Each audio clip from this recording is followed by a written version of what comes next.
ಇದು ನಿಜಕ್ಕೂ ಘೋರ ದುರಂತ.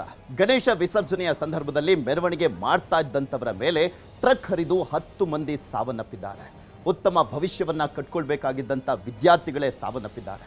ಈ ವಿದ್ಯಾರ್ಥಿಗಳ ಕುಟುಂಬದಲ್ಲಿ ಒಬ್ಬೊಬ್ಬರದ್ದು ಕೂಡ ಒಂದೊಂದು ಕರುಣಾಜನಕ ಕಥೆ.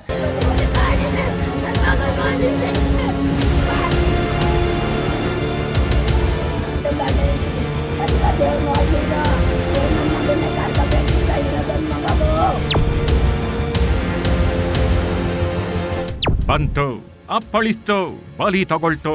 ಇದು ಟ್ರಕ್ ಅಲ್ಲ, ಟ್ರಕ್ ರೂಪದಲ್ಲಿರೋ ಯಮ. ಒಂದೇ ಒಂದು ಕ್ಷಣದಲ್ಲಿ ಟ್ರಕ್ ಘೋರ ದುರಂತವನ್ನೇ ಸೃಷ್ಟಿಸಿದೆ. ಇದ್ದಕ್ಕಿದ್ದಂತೆ ಗಣೇಶ ವಿಸರ್ಜನೆಗೆ ಹೋಗ್ತಾಗಿದ್ದ ಮೆರವಣಿಗೆ ಮೇಲೆ ಹರಿದಿದೆ. ಟ್ರಕ್ಗೆ ಸಿಕ್ಕಿರೋರು ಅಪ್ಪಚ್ಚಿ ಆದ್ರೆ ಇನ್ನಷ್ಟು ಮಂದಿ ಗಾಯಗಳಿಂದ ಬಚಾವಾಗಿದ್ದಾರೆ. ಹಲವರು ಸಾವು ಬದುಕಿನ ಮಧ್ಯೆ ಹೋರಾಟ ನಡೆಸುತ್ತಿದ್ದಾರೆ. ಈ ದೃಶ್ಯಗಳನ್ನ ನೋಡ್ತಾಗಿದ್ರೆ ಖಂಡಿತ ಮೈ ನಡಗತ್ತೆ. ಅಬ್ಬಾ, ಟ್ರಕ್ ಒಂದು ಎಂತ ಅನಾಹುತ ಸೃಷ್ಟಿಸಿ ಬಿಟ್ಟಿದೆ ಅಂತ ಗಾಬರಿಯಾಗತ್ತೆ. ಗಣೇಶ ವಿಸರ್ಜನೆಗೆ ಅಂತ ಹೋಗ್ತಾಗಿದ್ದೋರು ತಮ್ಮ ಪಾಡಿಗೆ ತಾವು ಹೋಗ್ತಾಗಿದ್ರು. ಖುಷಿ ಖುಷಿಯಾಗೆ ಮೆರವಣಿಗೆಯಲ್ಲಿ ಸಾಗ್ತಾಗಿದ್ರು. ಬಲಿ ತಗೊಂಡಿದ್ದು ಯಾರನ್ನು ಗೊತ್ತ? ವಿದ್ಯಾರ್ಥಿಗಳನ್ನು. 9 ಮಂದಿಯಲ್ಲದೆ ಒಬ್ಬರನ್ನ ಹೊರತುಪಡಿಸಿದ್ರೆ ಉಳಿದವರೆಲ್ಲ ವಿದ್ಯಾರ್ಥಿಗಳು. ಉತ್ತಮ ಭವಿಷ್ಯದ ಕನಸು ಕಂಡಿದ್ದೋರು. ಕಾಲೇಜಲ್ಲಿ ಓದಿ ಮುಂದೇನೋ ಆಗ್ಬೇಕು ಅಂತ ಅಂದುಕೊಂಡಿದ್ದೋರು. ಈಗ ಅವರೆಲ್ಲ ಪ್ರಾಣ ಬಿಟ್ಟಿದ್ದಾರೆ. ಅವರ ಮನೆಯವರ ಆಸೆ ಆಕಾಂಕ್ಷೆಗಳು ನುಚ್ಚು ನೂರಾಗಿವೆ. ಪ್ರತಿಯೊಬ್ಬರ ಕಥೆಗಳು ಮನಕಲಕುವಂತಿವೆ. ಟ್ರಕ್ ಅಪಘಾತದಲ್ಲಿ ಮೃತಪಟ್ಟ ಒಬ್ಬೊಬ್ಬರದ್ದು ಒಂದೊಂದು ಕಥೆ. ಎಂಜಿನಿಯರ್ ಆಗ್ಬೇಕು ಅಂದುಕೊಂಡಿದ್ದೋರು ಮಸಣಕ್ಕೆ. ಕುಟುಂಬಕ್ಕೆ ಆಧಾರವಾಗಬೇಕಿದ್ದೋರ ಜೀವನದಲ್ಲಿ ವಿಧಿಯಾಟ.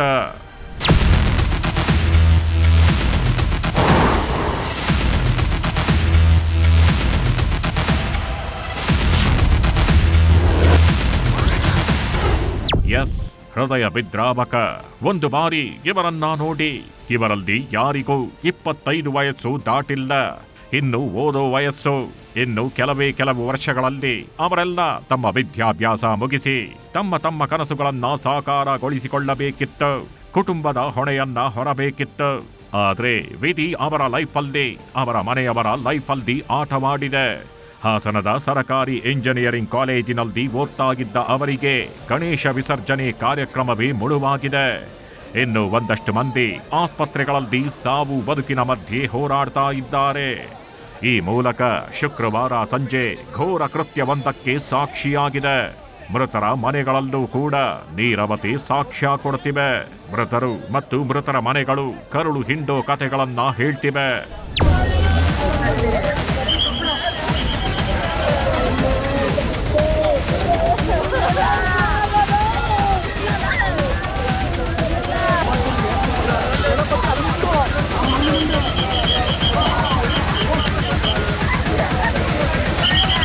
ಗಣೇಶ ವಿಸರ್ಜನೆ ವೇಳೆ ನಡೆದಿರೋದು ಘೋರ, ಅತಿ ಘೋರ. ಗಣೇಶ ವಿಸರ್ಜನೆ ಸಂಭ್ರಮದಲ್ಲಿ ಇದ್ದೋರು ಸಾವಿನ ಮನೆ ಸೇರಿದ್ದಾರೆ. ಇದ್ದಕ್ಕಿದ್ದಂತೆ ಯಮರೂಪಿ ಟ್ರಕ್ ಅಪ್ಪಳಿಸಿ ಬಳ್ಳಾರಿಯ ನಿವಾಸಿ ಅಂತಿಮ BE ವಿದ್ಯಾರ್ಥಿ ಪ್ರವೀಣ್, ಹೊಳೆನರಸೀಪುರ ತಾಲೂಕಿನ ಹಳೇಕೋಟೆ ಹೋಬಳಿಯ KB ಪಾಳ್ಯ ನಿವಾಸಿ ರಾಜೇಶ್, ಡನಾಯಕನಹಳ್ಳಿ ಕೊಪ್ಪಲು ನಿವಾಸಿ ಈಶ್ವರ್, ಮುತ್ತಿಗೆ ಹೀರಹಳ್ಳಿ ಗ್ರಾಮದ ನಿವಾಸಿ ಗೋಕುಲ್, ಕಬ್ಬಿನಹಳ್ಳಿ ನಿವಾಸಿಗಳಾದ ಕುಮಾರ್, ಪ್ರವೀಣ್, ಚಿತ್ರದುರ್ಗದ ನಿವಾಸಿಯಾದ ಮಿಥುನ್, ಚಿಕ್ಕಮಗಳೂರಿನ ಸುರೇಶ್, ಹಾಸನ ತಾಲೂಕಿನ ಬಂಟರಹಳ್ಳಿ ಗ್ರಾಮದ ನಿವಾಸಿ ಪ್ರಭಾಕರ್ ಮೃತಪಟ್ಟಿದ್ದಾರೆ. ಮನೆಗೆ ಆಧಾರವಾಗಬೇಕಿದ್ದವರು, ಮನೆಗಳಲ್ಲಿ ಒಂದಷ್ಟು ಆಸೆ ಆಕಾಂಕ್ಷೆಗಳನ್ನ ಹುಟ್ಟುಹಾಕಿದ್ದವರು ಸಾವಿನ ಕದ ತಟ್ಟಿದ್ದಾರೆ. ಮೃತರ ಕುಟುಂಬಸ್ಥರ ಆಕ್ರಂದನ ಮುಗಿಲು ಮುಟ್ಟುವಂತಿದೆ. ಕಣ್ಣೀರು ಹಾಕ್ತಾಗಿದ್ದಾರೆ. ಅವರ ಕಣ್ಣೀರಿನ ಪ್ರತಿಯೊಂದು ಹನಿಯೂ ಒಂದೊಂದು ಕತೆ ಹೇಳ್ತಿದೆ. ಗೃಹ ಪ್ರವೇಶಕ್ಕೆ ಸಿದ್ಧವಾಗಿದ್ದ ಮನೆಯಲ್ಲಿ ಸಾವಿನ ಸೂತಕ. ಎಸ್, ಒಂದು ಬಾರಿ ನೋಡಿ. ಎಲ್ಲಿ ಶವವನ್ನ ಮುಂದೆ ಕಿತ್ಕೊಂಡು ಕುಟುಂಬಸ್ಥರು, ಸಂಬಂಧಿಕರು ಕಣ್ಣೀರು ಹಾಕ್ತಾಗಿದ್ದಾರೆ. ಅಂದ ಹಾಗೆ ಇಲ್ದಿರೋ ಮೃತದೇಹ ಟ್ರಕ್ ಅಪಘಾತದಲ್ಲಿ ಮೃತಪಟ್ಟ ಗೋಕುಲ್ ಎಂಬಾತನದ್ದು.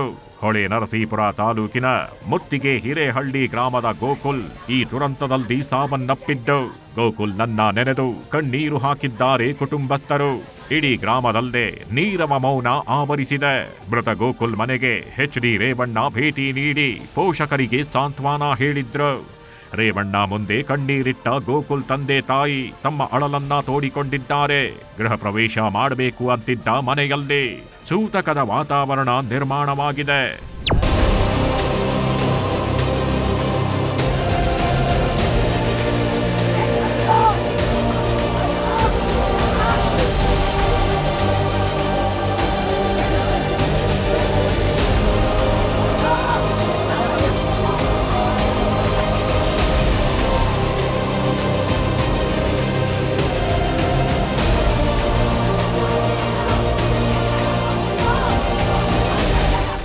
ಇರೋ ನನ್ನ ಮಗ ಅದು ಏನು ಮಾಡಸ, ಇದಕ್ಕೆ ಪೊಲೀಸ್ ಮಾಡೋ ಅಜಾಗತಿಗೆ ನಾವು ಬಲಿಯಾಗಿದ್ದೀವಿ ಸಹ.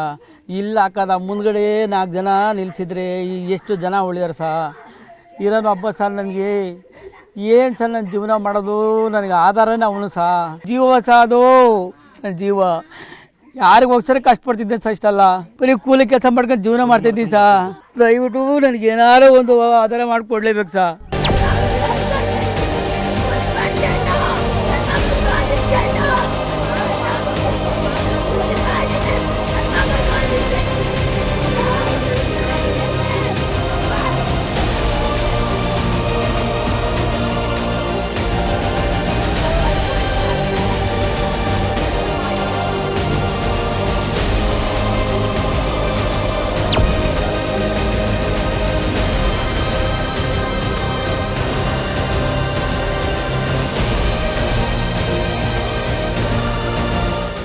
ನನ್ನ ವಿಧಾನಸಭಾ ಕ್ಷೇತ್ರದಲ್ಲೇ 5 ಜನ 6 ಜನ ಒಂದು ಬೋವಿ ಸಮಾಜ, ಇನ್ನು 3 ಜನ ಪರಿಶಿಷ್ಟ ಸಮಾಜದವರು. ಅವು ಆ ಹುಡುಗನ ನೋಡಿದರೆ ನನಗೆ ಯಾವ ಥರ ಹೇಳೋದು ಗೊತ್ತಾಯ್ತಾ ಇಲ್ಲ. ಇವತ್ತು ಪ್ರದೀಪ ಅಂತ ಹೇಳಿ ಆ ಹುಡುಗ ಇನ್ನೂ ಮದುವೆ ಆಗಿಲ್ಲ.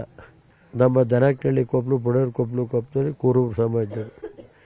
ಇಷ್ಟು ಇಲ್ಲ 6, ಒಟ್ಟು 13 ಜನ ಆಗಿದ್ದಾರೆ ಅಂತ ರಾತ್ರಿನೇ ನ್ಯೂಸ್ ಇತ್ತು. ನನಗೆ ನೆಮ್ಮದಿ ಮಾಡಬೇಕಾದ್ರೆ ಮುಖ್ಯಮಂತ್ರಿಗಳಿಗೆ ನಾನು ಮನವಿ ಮಾಡೋದಿಷ್ಟೇ, ಕನಿಷ್ಠ 20 ಲಕ್ಷ ರೂಪಾಯಿ ಪರಿಹಾರ ಕೊಡಿ. ನಾನು ರಾತ್ರಿ ಒಂದು 15-20 ಕೊಡಿ ಅಂತ ಹೇಳಿದ್ದೆ. ಇದು ನೋಡಿದ ಮೇಲೆ ಕಣ್ಣಿಂದ ನಮ್ಮಂತ ಯಾರಿಗೂ ಬೇಡ ಈ ಜೀವನ ಅಂತ. ಒಬ್ಬನೇ ಮಗ ಆಗಿದ್ದವನು ಬರ್ತಡೇ ದಿನವೇ ಮೃತಪಟ್ಟ. ಚಿತ್ರದುರ್ಗ ಜಿಲ್ಲೆಯ ಹೊಸದುರ್ಗ ತಾಲೂಕಿನ ಗವಿ ರಂಗನಾಥಪುರದ ಮಿಥುನ್ ಎಂಬಾತ ಕೂಡ ಹಾಸನದ ಅಪಘಾತದಲ್ಲಿ ಮೃತಪಟ್ಟಿದ್ದಾನೆ. ವಿದ್ಯಾಭ್ಯಾಸಕ್ಕೆ ಹಾಸನಕ್ಕೆ ಹೋಗಿದ್ದ ಮಗ ಇನ್ನೂ ವಾಪಸ್ ಬರಲ್ಲ ಅಂತ ಗೊತ್ತಾಗಿ ಅವರ ಕುಟುಂಬ ಗೋಳಾಡ್ತಾಗಿದೆ, ಕಣ್ಣೀರು ಹಾಕ್ತಿದೆ. ಮಿಥುನ್ ಕುಟುಂಬದವರು ಮಾತ್ರ ಅಲ್ಲ, ಗ್ರಾಮಸ್ಥರು ಕೂಡ ಕಣ್ಣೀರು ಸುರಿಸಿದ್ದಾರೆ. ಮಿಥುನ್ ಒಬ್ಬನೇ ಮಗ ಆಗಿದ್ದು ಈಗ ಮಗ ಇನ್ನಿಲ್ಲ ಅಂತ ಗೊತ್ತಾಗಿ ಆ ಕುಟುಂಬ ದಿಗ್ಭ್ರಮೆಗೊಂಡಿದೆ. ವಿದ್ಯಾರ್ಥಿ ಮಿಥುನ್ ಸಾವಿನಿಂದ ಇಡೀ ಗ್ರಾಮದಲ್ಲೇ ನೀರವ ಮೌನ ಆವರಿಸಿದೆ.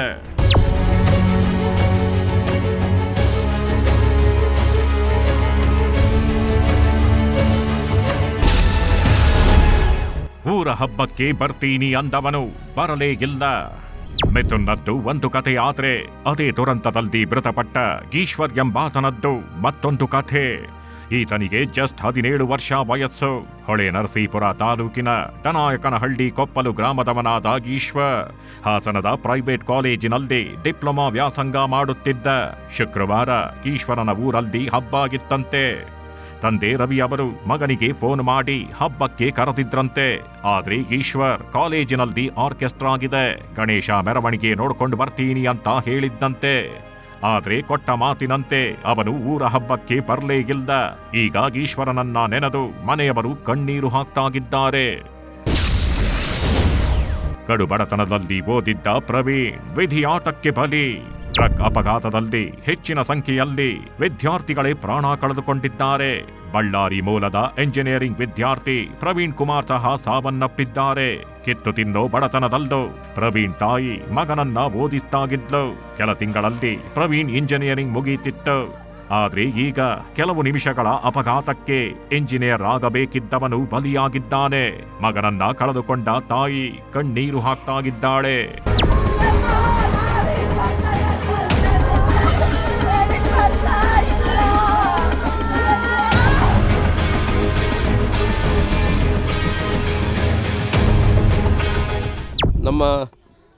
ನಗರದಲ್ಲಿ ಪ್ರವೀಣ್ ಕುಮಾರ್ ಅನ್ನೋ ಒಬ್ಬ ಇಂಜಿನಿಯರ್ ವಿದ್ಯಾರ್ಥಿ, ಭಾಳ ಬಡ ಕುಟುಂಬದಲ್ಲಿ ಇದ್ದಂಥ ಒಬ್ಬ ಮಗ.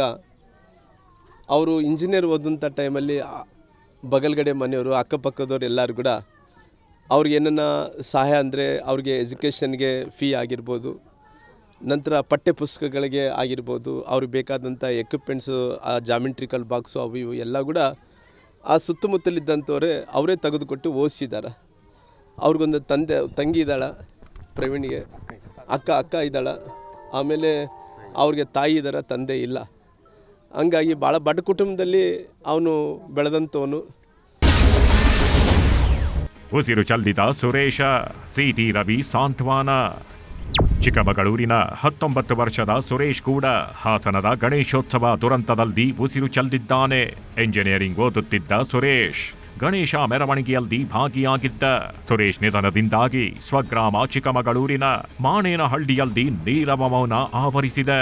ಎಂಎಲ್ಸಿ ಸಿಟಿ ರವಿ ಅವರು ಸುರೇಶ್ ಅಂತಿಮ ದರ್ಶನ ಪಡೆದು ಮೃತರ ಕುಟುಂಬಸ್ಥರಿಗೆ ಸಾಂತ್ವನ ತಿಳಿಸಿದ್ರು.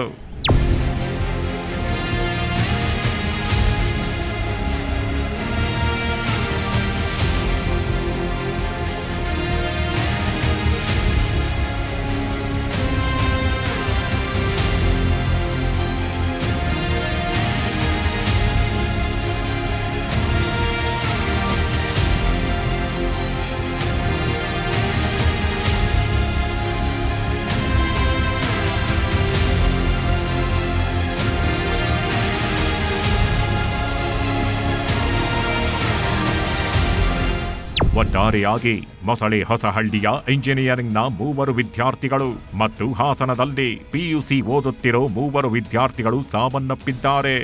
ಅವರೆಲ್ಲ ಪ್ರತಿಭಾವಂತ ವಿದ್ಯಾರ್ಥಿಗಳೇ ಎಂಬುದು ಬಹುದೊಡ್ಡ ನೋವಿನ ಸಂಗತಿ. ಇದರಲ್ಲಿರೋ ಯುವಕರೆಲ್ಲರೂ ಬಹುತೇಕ ವಿದ್ಯಾರ್ಥಿಗಳೇ ಆಗಿದ್ದು ಉತ್ತಮ ಅಂಕ ಗಳಿಸಿ ಸರಕಾರಿ ಕಾಲೇಜುಗಳಲ್ಲಿ ವ್ಯಾಸಂಗ ಮಾಡ್ತಿದ್ರು. ಕಾಲೇಜು ಮುಗಿಸಿ ಸ್ವಲ್ಪ ಸಮಯ ಮನೋರಂಜನೆ ಪಡೆದು ಬರೋಣ ಅಂತ ಬಂದಿದ್ದ ಈ ಯುವಕರು ವಿಧಿಯಾಟಕ್ಕೆ ಬಲಿಯಾಗಿದ್ದಾರೆ.